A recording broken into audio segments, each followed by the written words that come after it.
There's an interview from Tatsuki Fujimoto back when Fire Punch was still in publication that always comes to my mind.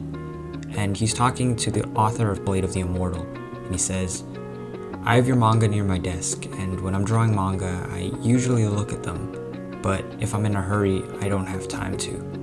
I'm nowhere close to imitating them.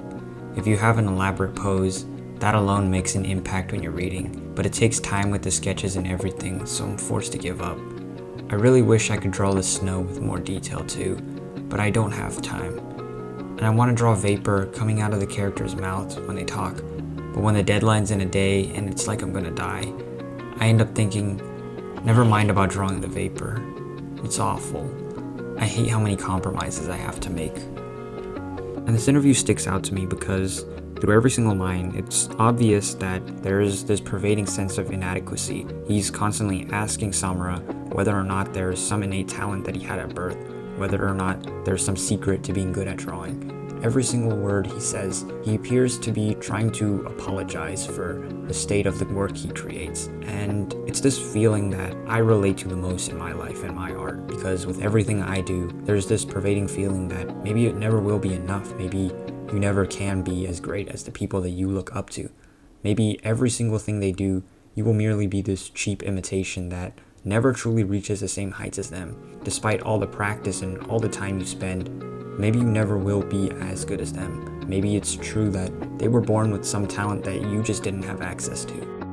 I've always loved these films about artists that were so obsessed with their craft that they completely ruin every single other thing in their life. Even though these films are aimed with the intent to dissuade people from following their footsteps, I see something different.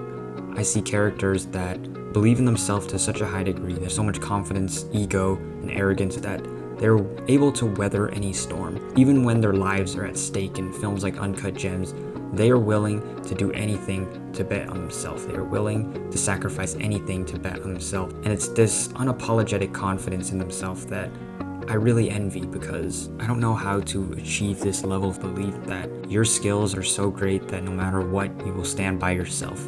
It's this extremely strange feeling that takes over me whenever I see these films that reflects back to me this part of myself that I wish was magnified more, that this part of myself that I wish took a greater foothold in my life.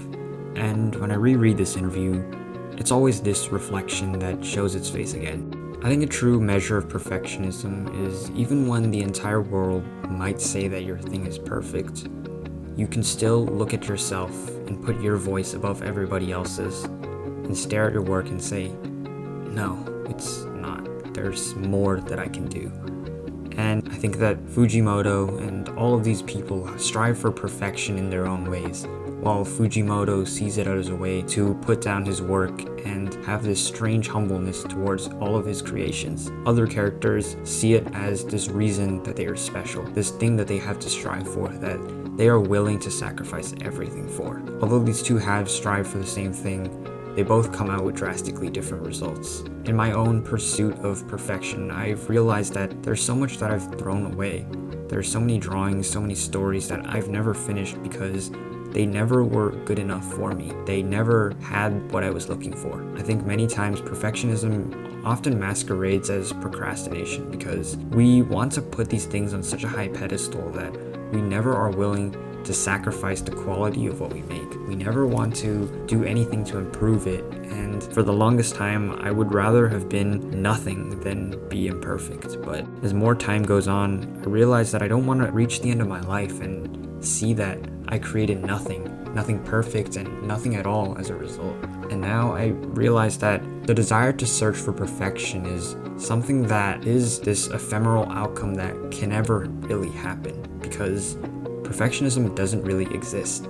It's this way for us to never be satisfied with ourselves. It's this way to continue being insecure in everything we do. And I don't know what it is I want to make yet. I don't know what the result of all these things is going to be. All I know is that I would rather be imperfect than be nothing at all.